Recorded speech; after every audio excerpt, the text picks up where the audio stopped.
Genèse, chapitre 15. Voilà, nous sommes rendus à la deuxième partie donc du message intitulé « Le Dieu de l'Alliance ». Le Dieu de l'Alliance, et nous lisons dans Genèse chapitre 15 et à partir du verset 7. Genèse 15, verset 7.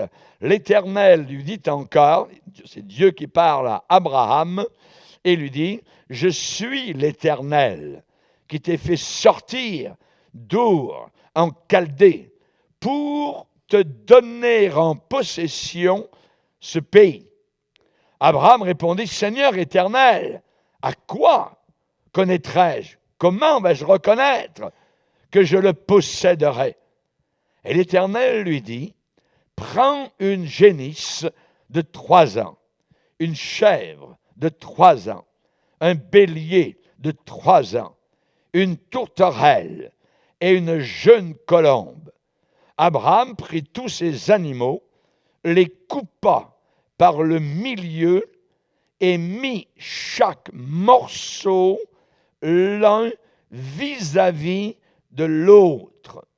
Mais il ne partagea point les oiseaux. Les oiseaux de proie s'abattirent sur les cadavres, sur les morceaux de viande, et Abraham les chassa. Au coucher du soleil, un profond sommeil tomba sur Abraham.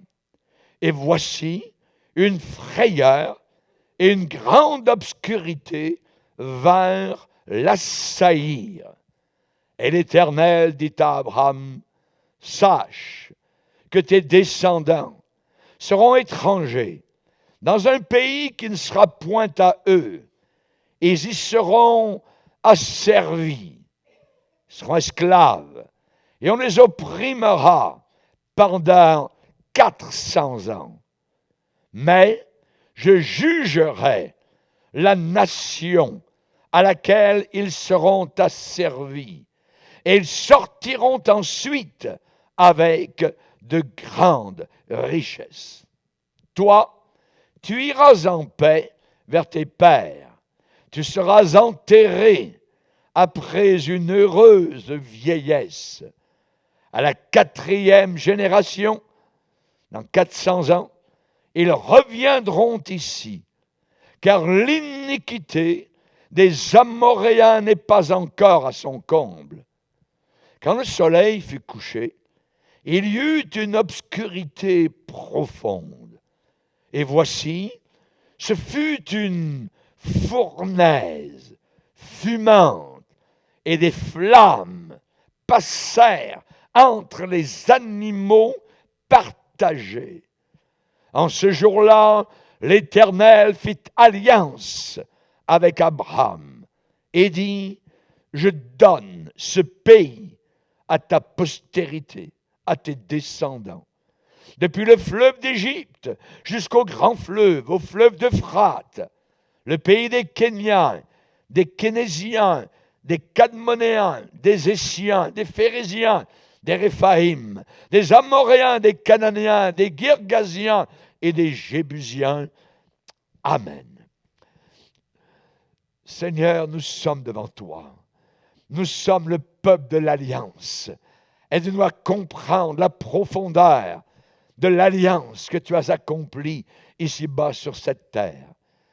Alliance ensanglantée, alliance où le sang a coulé, où il y a eu des lacérations, où la chair vive a été mise à nu, où le feu est tombé d'en haut, où la terre a tremblé, où l'obscurité est tombée. Merci Seigneur pour cette alliance que tu as faite afin de nous sauver, afin de nous faire connaître notre avenir, de nous donner un futur. Merci Seigneur pour cette bénédiction dans le nom puissant de celui qui a été la victime partagée, Jésus-Christ, notre Sauveur. Amen. Et tout le peuple dit Amen. Que Dieu soit béni. On peut s'asseoir, frères et sœurs. Nous avons vu dans la première partie ce que les Écritures disaient au sujet de Dieu, de l'Alliance. On a vu qui était ce Dieu de l'alliance. Nous avons vu comment il y avait différentes alliances. Il peut y avoir sur terre des alliances de mariage, des alliances en business, en affaires, mais surtout alliance avec Dieu. Et le Dieu de l'alliance est un Dieu qui tient sa parole. Dans les Écritures, nous avons vu que l'alliance de sang est la plus importante. Et ce soir, nous allons voir comment une alliance s'accomplit et se réalise. Il y a différentes étapes pour former une alliance, selon Dieu. Il y a différentes étapes pour sceller une alliance avec Dieu. Il y a nommément 4 étapes successives. Premièrement, pour qu'il y ait alliance, il faut qu'un sacrifice soit offert. Il ne peut pas y avoir alliance sans sacrifice. Un sacrifice est demandé. Dans l'Ancien Testament, sacrifice d'animaux. Dieu va dire à Abraham, prends une génisse de 3 ans, une chèvre de 3 ans, un bélier, une tourterelle ou une jeune colombe et une jeune colombe. Donc, pour qu'il y ait alliance, il faut premièrement un sacrifice. Il faut apporter un sacrifice. Le Nouveau Testament nous dit comment est le sacrifice pour nous, cette alliance. Dans Hébreux chapitre 10, il est dit particulièrement au verset 4, il est impossible que le sang des taureaux et des boucs ôte le péché. Impossible que le sang des animaux ôte le péché.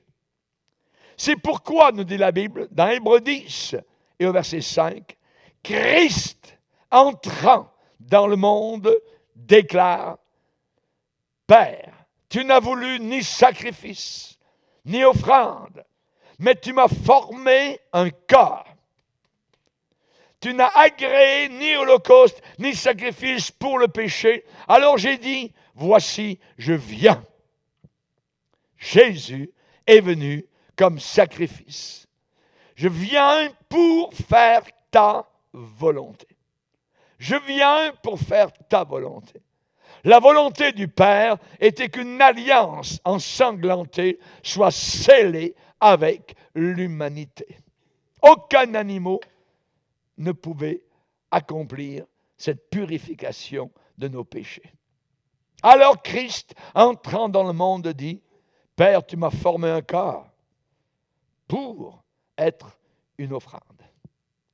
Pour qu'il y ait alliance, premièrement, un sacrifice est demandé. Deuxièmement, dans l'Ancien Testament, les morceaux d'animaux devaient être découpés en 2 parties. Il fallait couper le sacrifice et les morceaux de viande ensanglantés étaient laissés là, déposés là, à droite et à gauche, avec tout le sang qui coulait de partout. Les morceaux de viande devaient être déchirés, devaient être déchiquetés. Donc, un sacrifice est demandé. Deuxièmement, il faut que les morceaux soient découpés. Et troisièmement, chaque partenaire de l'alliance devait se placer entre les morceaux d'animaux ensanglantés, entre les parties d'animaux qui étaient toutes en sang. Et ces partenaires qui allaient entrer en alliance devaient se placer entre ces morceaux, devaient passer entre ces morceaux et se tenir entre. Et quatrièmement, pour qu'il y ait alliance, il fallait qu'il y ait déclaration du contenu de l'alliance. Je répète, un sacrifice est demandé. Deuxièmement, les morceaux sont découpés, placés vis-à-vis. Chaque partenaire marche, se place entre les morceaux ensanglantés. Et ensuite, il faut qu'il y ait déclaration du contenu de cette alliance. Donc, il faut que les partenaires déclarent, récitent, disent les conditions du pacte, de l'alliance faite devant Dieu. Ils annoncent ce que doit représenter cette alliance. Par exemple, si vous voulez un exemple de cela dans la Bible, un exemple rapporté, de couper un animal en deux et de marcher entre les morceaux, eh bien, on va aller le voir dans Jérémie 34 et le verset 18. Jérémie 34 et le verset 18, où Dieu déclare « Je livrerai les hommes qui ont violé mon alliance et qui n'ont pas observé les conditions du pacte, c'est-à-dire de l'alliance qu'ils avaient fait devant moi, en coupant un veau en deux et en passant entre ces morceaux. » Ici, nous avons une alliance qui avait été accomplie, particulièrement exactement ce que je suis en train de vous dire, ce qui s'est passé avec Abraham dans Genèse chapitre 15. Ici, dans Jérémie, les gens étaient riches matériellement parce que c'était un veau ou une vache qui était offerte. Abraham et Dieu, dans Genèse chapitre 15, vont passer entre les différentes parties découpées des animaux tués. Et ils vont déclarer les termes, les conditions de l'alliance pour la terre d'Israël, pour le pays d'Israël. Rappelons-nous, au verset Genèse 15, verset 7, que Abraham avait beaucoup voyagé. C'était son plus long voyage. Il était parti de là-bas, du sud complètement, de Ur, en Chaldée, particulièrement au sud de l'Irak actuel, et il avait remonté tout le long donc de l'Euphrate des centaines de kilomètres pour arriver, il avait fait un voyage jusqu'au nord vers la Syrie, donc dans le coin de Damas, et ensuite il était redescendu vers le pays d'Israël. Des milliers de kilomètres. C'était son plus long voyage conduit par le Saint-Esprit. Il avait dit bye-bye à Ur, sa ville natale. Il avait dit bye-bye à son père, son vieux père Terach, qui est mort à 40 particulièrement. Imaginez pourquoi il voyageait comme cela, Abraham, pour recevoir tout un pays. C'était le but du voyage. Dieu allait lui donner un pays entier, le pays d'Israël. Si vous regardez sur une carte géographique, eh bien vous allez voir depuis Ur tout le long jusqu'à Sichem en Israël, c'était un très long voyage à pied à l'époque. En Israël, le premier endroit où il est arrivé, ça a été Sichem. Et là, donc, quand Dieu lui demande de faire une alliance avec lui, Abraham dit, mais Seigneur, comment saurais-je? Tu me promets un pays. Tu me dis que tu vas me donner tout un pays, le pays d'Israël, dans lequel je suis entré comme étranger. Mais comment je vais le savoir que tu vas m'accorder tout un pays, voyez, que je le posséderai? Et vous regardez au verset 9, ce que Dieu lui demande de faire. L'Éternel lui dit, prends une génisse de 3 ans, ainsi de suite, ainsi de suite. C'est-à-dire, tu vas faire une alliance avec moi. Nous allons entrer en alliance. Ce que Dieu lui a demandé, voyez, regardez, il parle, le Seigneur, d'une génisse de 3 ans. Ensuite, une chèvre, un bélier, une tourterelle, une jeune colombe. Ça descend. Ça part d'un peu plus haut en valeur, voyez, et ensuite ça diminue en valeur, en taille, en grosseur. Génisse, une chèvre, un bélier, une colombe, un pigeon. Voyez? Pourquoi? Eh bien, quand quelqu'un à l'époque était riche, eh bien, il pouvait offrir une génisse, une vache. Voyez? Si la personne était très, très pauvre, alors elle pouvait offrir, entrer en alliance avec Dieu, en offrant simplement une colombe. Une colombe. Voyez? Marie et Joseph étaient très pauvres.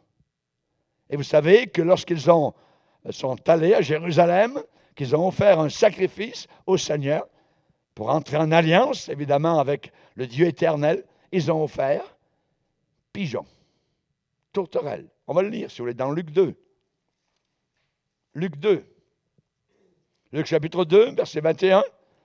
Le 8e jour, auquel l'enfant devait être circoncis, donc Jésus, étant arrivé, on lui donna le nom de Jésus, nom qu'avait indiqué l'ange, avant qu'il soit conçu dans le sein de sa mère. Et quand les jours de leur purification furent accomplis, selon la loi de Moïse, Joseph et Marie le portèrent à Jérusalem pour le présenter au Seigneur, suivant ce qui est écrit dans la loi du Seigneur.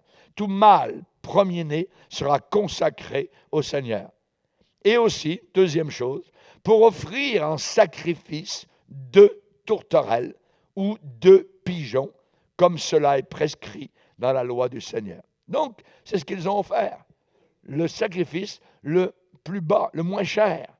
Mais ce que nous voyons au travers de cela, c'est que si tout ce que vous pouviez offrir était un pigeon, cependant, quand même, vous pouviez entrer en alliance avec Dieu.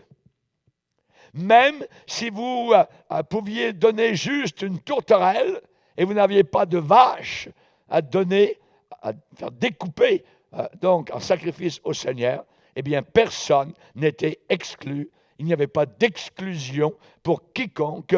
L'alliance était ouverte à tout le monde. À tout le monde. Et au verset 10 de notre texte de Genèse 15, eh bien, qu'est-ce qu'il est dit? Eh bien, Abraham prit tous ces animaux, les coupa par le milieu. Il les a découpés par le milieu comme un boucher et mit chaque morceau l'un vis-à-vis de l'autre. Donc, des morceaux ici et des morceaux ensanglantés de l'autre côté. Vis-à-vis, vous voyez, Abraham a découpé, il a coupé les parties des animaux et les a amenés vers Dieu, les a amenés vers le lieu de l'alliance. Il les a placés, nous dit la Bible, vis-à-vis. Ensuite, qu'est-ce qui est arrivé? Le soleil s'est couché. Le soleil est descendu, donc, à l'ouest, s'est couché et il y a eu des ténèbres. La Bible dit, verset 17, « Puis quand le soleil fut couché, l'obscurité fut profonde. » Profonde obscurité, le jour de l'alliance, donc, de Dieu avec Abraham. Et au verset 12, il est dit, « Au coucher du soleil, un profond sommeil tomba sur Abraham. » Comment se fait-il qu'il parle à Dieu, il va dire quelque chose, il va se passer des choses inimaginables, et hop, il s'endort. C'est Dieu qui a anesthésié Abraham. Oui. Dieu est le meilleur des anesthésistes. Alléluia. Il est capable de donner du sommeil.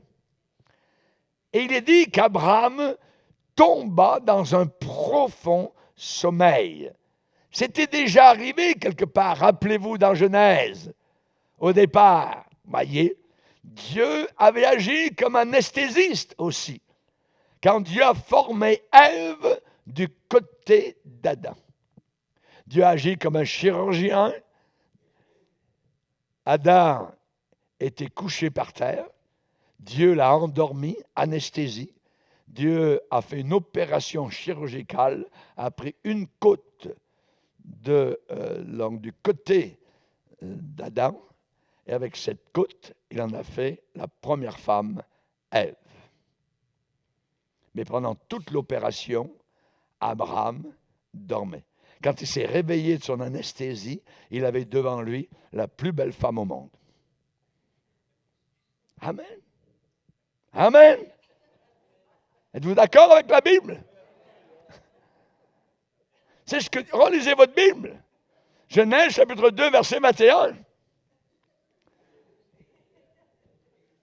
Et ici, avec Abraham, Dieu a anesthésié Abraham.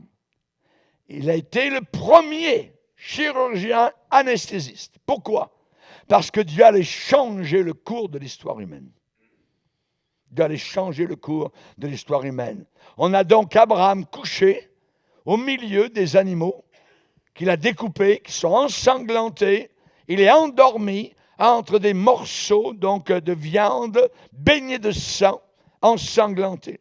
Et au verset 17, il est dit, soudain, une fournaise ardente, fumante, et une torche enflammée, des flammes brûlantes, passèrent entre les animaux qui avaient été partagés.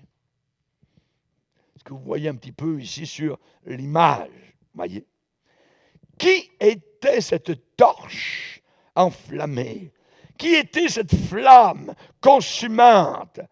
Qui était cette fournaise fumante?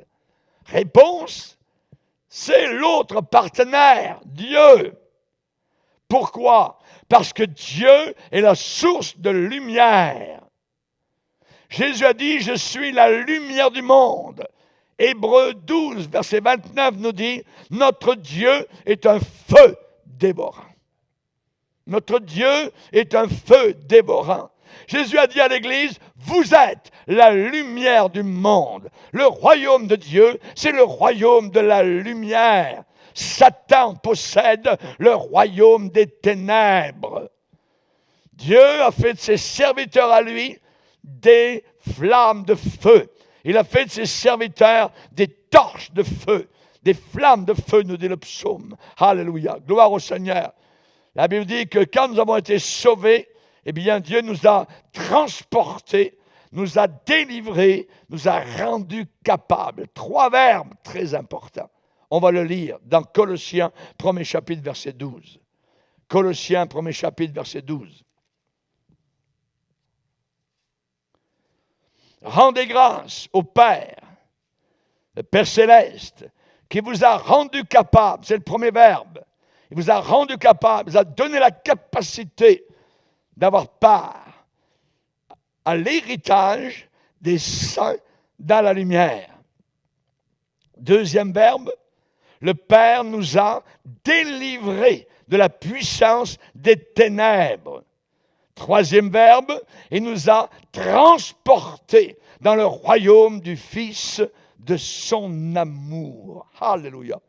Nous avons été transportés dans le royaume du Fils de son amour. Merci Seigneur. Cette torche enflammée, cette flamme, c'était Dieu qui était en train de marcher en montant et en descendant, en allant et venant entre les morceaux de viande couverts de sang, pour accomplir une alliance avec Abraham et lui dire, le pays dans lequel tu te trouves, je te le donne à toi et à tous tes descendants pour l'éternité. Merci Seigneur. Merci Seigneur. Le pays d'Israël n'appartient pas aux Palestiniens. Les nations de la terre n'ont rien à voir avec Israël, Jérusalem ou quoi que ce soit. Laissez-les faire. Dieu va s'en occuper parce qu'Israël, du nord au sud, de l'est à l'ouest, appartient non pas aux Palestiniens, mais aux Israélites, donnés par Dieu il y a des millénaires de cela. Alléluia. Gloire au Seigneur. Gloire à Dieu. Cette torche enflammée qui a passé au travers des animaux partagés, c'était Dieu.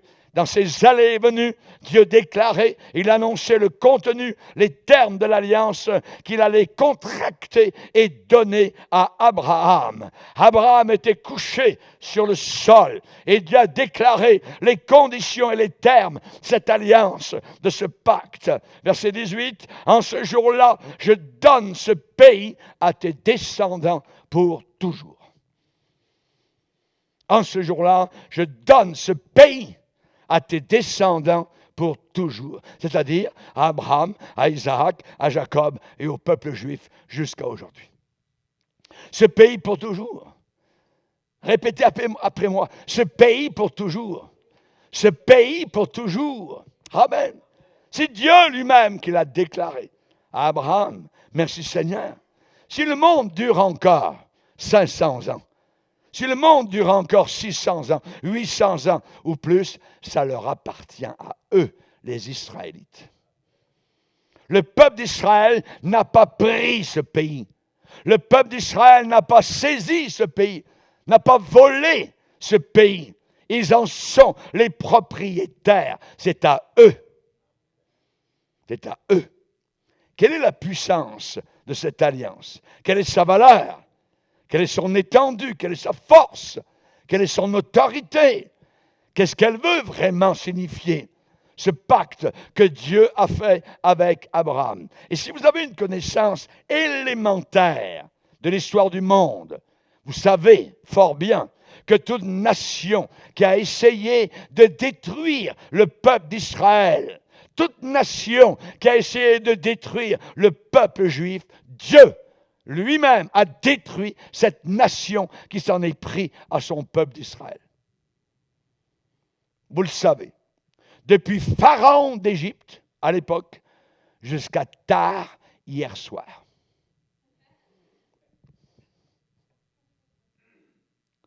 Rappelez-vous ce que Dieu a fait avec l'Égypte. Quand ils ont voulu ramener Israël en Égypte, qu'est-ce qui est arrivé? Dieu a ouvert une mer entière, les a fait passer, a refermé ensuite les eaux sur ceux qui les poursuivaient. Quand le dernier vieillard est arrivé sur la rive de l'autre côté, Dieu a refermé toutes les eaux sur les Égyptiens.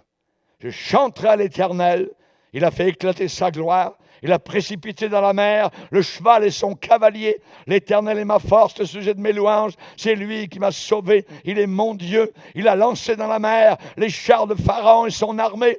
Ses combattants d'élite ont été engloutis dans la mer Rouge. Les flots les ont couverts. Ils sont descendus au fond des eaux comme une pierre. Ta droite, ô Éternel, a signalé sa force. Ta droite, ô Éternel, a écrasé l'ennemi. Par la grandeur de ta majesté, tu renverses tes adversaires. Regardez bien, observez bien. Israël et toutes les nations de la terre qui ont voulu combattre contre Israël. Qu'est-ce que Dieu a dit à Abraham? Je bénirai ceux qui te béniront, je maudirai ceux qui te maudiront. Tous ceux qui maudissent les Juifs sont maudits.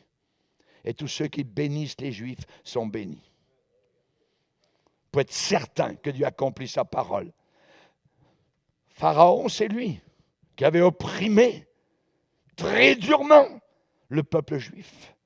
Ça avait duré longtemps. Rappelez-vous, tous les bébés qui avaient été tués, noyés dans le Nil, mangés par les crocs, les crocodiles. Lui-même a fini au fond de l'eau, mangé par les poissons de la mer Rouge. Les Babyloniens qui sont posés aux Juifs, où sont-ils passés? Leur histoire, elle est simple, une phrase. Autant en emporte le vent. Les Grecs, où sont-ils passés? Gagne, parti. Les Perses, passés, partis. Haman, qui voulait faire tuer tous les Juifs, rappelez-vous. Et Esther, la reine solide, qui a jeûné, qui a prié pour son peuple, qui est devenue blanche comme la lune la nuit, à cause de la frayeur et de la peur, se présenter devant le roi. Elle a risqué sa vie pour son propre peuple. Haman voulait tuer tous les Juifs, et c'est lui qui a été pendu au bout d'une corde. Et les Juifs ont été sauvés. Haman, celui qui voulait accomplir le premier holocauste, c'était le premier Hitler. Haman avait planifié le premier anéantissement de tout le peuple juif dans l'Ancien Testament. Rappelez-vous l'Empire romain, passé, tombé en ruine. Il ne reste que des pierres que vous visitez aujourd'hui. Où sont passés ces lunatiques, diaboliques, satanisés, les nazis qui suivaient Hitler avec une croix cassée, la croix gammée, la swastika. Où sont-ils passés? Ils en voulaient aux Juifs. Ils voulaient tuer tout le peuple juif. Ils pensaient bâtir le troisième Reich qui devait durer 1000 ans. Où sont-ils? Tous ces gens-là sont dans des cimetières squelettiques de l'histoire humaine. Ils sont aujourd'hui insignifiants. Ils ne sont rien. Ils sont maintenant dans les vallées de l'enfer pour l'éternité. Ils hurlent leur haine. Ils blasphèment éternellement contre le Fils du Dieu vivant, Jésus-Christ. Et où est Israël? Eh bien, pendant tout ce temps-là, Israël et le peuple juif sont bien en vie. Bien en vie. Live and well. Alléluia. Le Dieu de l'Alliance a été là depuis 3000 ans. Israël est vivant. Israël est bien en vie. Israël est gardé. Israël est protégé depuis 3 millénaires. Nous devons crier cela dans les lieux gouvernementaux, aux antisémites actuels, aux Philistins actuels, les Palestiniens, à l'Europe, à ceux qui disaient que tous les Juifs devaient être tués. Nous devons dire cela dans les palais de marbre de l'Iran, jusqu'à ce que leurs lunatiques construisent leurs bombes atomiques contre Israël et l'Amérique. Que tous ces gens-là puissent arriver enfin à la réalité que Israël existe. Que Israël a le droit de vivre, que Israël a le droit de se défendre à l'intérieur de ses frontières. J'aimerais vous dire une chose ce soir. Israël vivra toujours.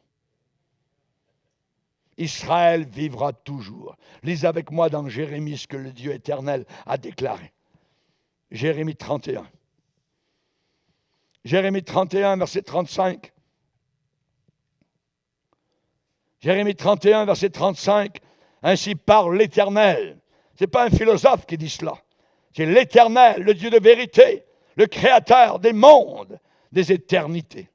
Ainsi parle l'Éternel, qui a fait le soleil pour éclairer le jour, qui a destiné la lune et les étoiles à éclairer la nuit, qui soulève la mer et fait mugir ses flots, lui dont le nom est l'Éternel des armées. Regardez bien, nous allons maintenant voir 3 fois le petit mot si, S-I. Il vient de parler de certaines lois, la loi du soleil, la loi des étoiles, de la lune. Si ces lois viennent à cesser devant moi, dit l'Éternel, alors la race d'Israël aussi cessera pour toujours d'être une nation devant moi. Ainsi parle l'Éternel, si les cieux en haut peuvent être mesurés, si les fondements de la terre en bas peuvent être sondés, alors je rejetterai toute la race d'Israël à cause de tout ce qu'ils ont fait, dit l'Éternel. Mais voilà, ces lois, le soleil, les étoiles, la lune, les mugissements de la mer, ces lois ne cesseront jamais devant l'Éternel. Et la race d'Israël ne cessera jamais d'être une nation devant Dieu. Amen. Alléluia. J'aimerais vous dire, Dieu rend cela possible par l'alliance faite avec Abraham dans Genèse 15, dans Genèse 17. Il n'y a aucune armée, il n'y a aucun groupe armé qui sera jamais capable de briser ce qu'on vient de lire. Aucune armée, aucun groupe armé ne sera jamais capable de casser, de briser cette alliance que Dieu a faite avec Abraham. Dieu a donné le pays d'Israël, la terre d'Israël au peuple d'Israël et non pas aux Arabes. On va se diriger maintenant à partir d'Abraham dans la Genèse. Nous allons faire un saut 3000 ans plus tard. 3000 ans plus tard. Il y a une colline à l'extérieur de Jérusalem. Et là, il y a un agneau qui est sacrifié, qui est tué, ensanglanté, sur une croix romaine, comme un animal ensanglanté. Il est méconnaissable. On sait à peine si c'est un homme ou si c'est un animal. On ne le reconnaît pas. Il a du sang partout. Il a une couronne d'épines. Il a les yeux complètement, je dirais, défoncés. La barbe a été arrachée. On voit les os. Il a été flagellé. Il est nu de la tête aux pieds.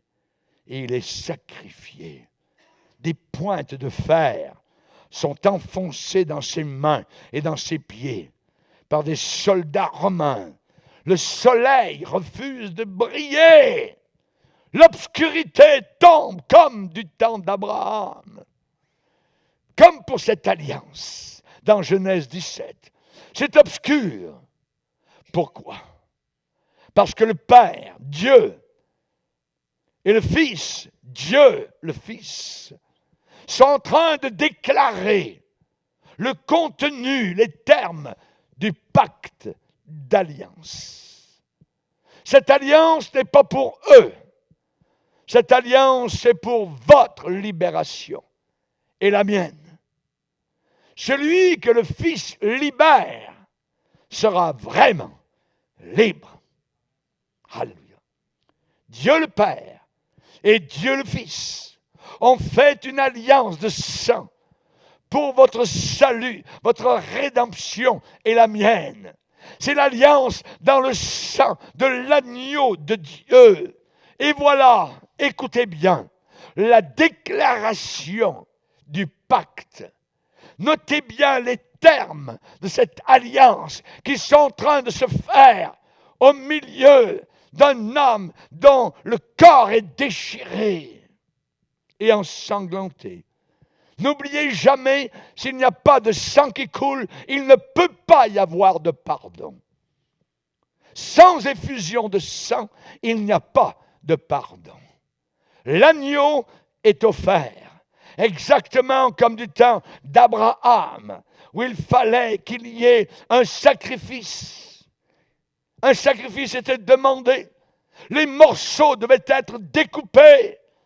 Le Fils de l'homme a été découpé. Sa cage thoracique était visible, tellement la peau avait été arrachée durant la flagellation. Maintenant, il va y avoir la déclaration, les termes de l'alliance dans le sang. Quelques heures auparavant, Jésus avait pris une coupe et il avait dit, ceci représente la nouvelle alliance dans mon sang.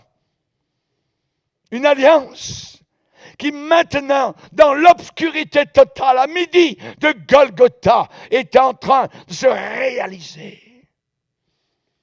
Et dans l'obscurité de Golgotha, le Fils Jésus a regardé vers le ciel, vers le Père, et il a annoncé le contenu de cette alliance. Au travers de son visage baigné de sang. Père, que leurs péchés soient totalement pardonnés, jamais ramenés, jamais rappelés, jamais souvenus contre eux. La réponse du Père, mon Fils, il en sera fait ainsi. Père, quand ils me rencontreront sur la terre, en mon nom, quand ils me rencontreront à la croix et dans mon sang, s'il te plaît, que Satan et ses principautés diaboliques soient complètement vaincus par la véritable Église triomphante. Le Père répond, mon Fils, il en sera fait comme tu le dis.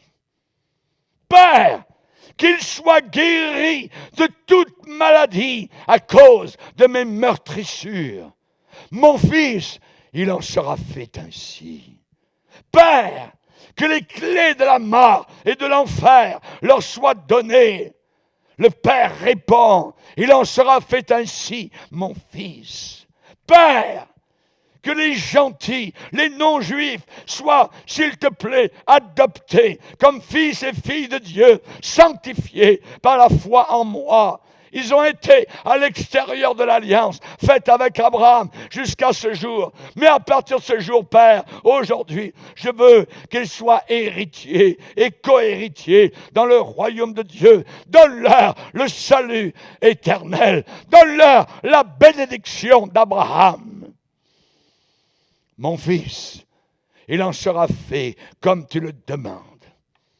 Père, je suis maudit sur cette croix, à leur place, que leur pauvreté soit transformée en richesse spirituelle, pour que ta faveur repose sur eux, pour qu'ils puissent être lavés de tous leurs péchés et recevoir le puissant baptême dans le Saint-Esprit, qu'ils soient tous unis, que la voix de la vérité et de la victoire soit dans leur bouche, dans un monde d'obscurité.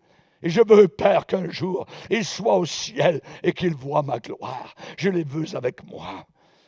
Et le Père répond dans cette alliance, ce sera fait, mon fils. Et alors que Jésus est cloué, il prend le vinaigre. Et au bout de la 6e heure, il pousse un grand cri. Tout est accompli. C'est fini. Tolatitate. Tetelestai en grec. C'est fini. L'alliance était achevée. L'alliance était faite. L'alliance était réalisée. Il baissa la tête. Il rendit l'esprit. Le voile du temple s'est déchiré de haut en bas. La terre a tremblé. Les roches sont fendues. Des tombeaux dans les cimetières se sont ouverts. Nous sommes rachetés. Nous sommes sauvés. Nous sommes libérés par le sang précieux de Jésus-Christ. Et à cela, je dis, Alléluia! Alléluia! Auparavant, nous étions sans espérance, éloignés, sans Dieu dans le monde, étrangers aux alliances de la promesse. Mais maintenant, nous avons été rapprochés par le sang de Jésus-Christ, réconciliés par la croix. Et nous avons continuellement un accès libre auprès du Père, dans un même esprit. À Dieu et à Dieu seul soit toute la gloire pour cette alliance. Je suis en alliance depuis 50 ans et pour toute l'éternité. Alléluia. Ceux qui sont en alliance entreront par les portes de gloire. Et un jour, Dieu dira à l'ange céleste, « Rassemblez-moi, mes rachetés, qui ont fait alliance avec moi par le sang. » Alléluia. Psaume 50. Merci Seigneur. As-tu fait alliance? Es-tu en alliance avec ce Dieu merveilleux? Alléluia. Que Dieu soit béni. Le prix a été payé. Alors, le voile qui nous séparait a été déchiré. Nous pouvons entrer librement devant ce Père, devant lequel nous pouvons louer, adorer, glorifier le Seigneur. Et le jour où notre cœur arrête son dernier battement sur terre, alors c'est le premier battement éternel dans la gloire éternelle. Alléluia! Et les bras de Jésus s'ouvrent grandement devant nous. À lui seul, soit toute la gloire. Nous sommes le peuple le plus heureux de toute la planète. Amen. Baissons nos têtes et prions-le. Merci Seigneur. La joie est dans mon cœur, car Jésus est mon roi. Il est ma délivrance et mon libérateur. Il est le Tout-Puissant, il marche devant moi et la joie est dans mon cœur. Merci Seigneur. À toi soit toute la gloire au nom puissant de celui qui a accompli l'alliance à Golgotha au milieu de son sang. Amen et amen et amen. Alléluia. Levons-nous ensemble.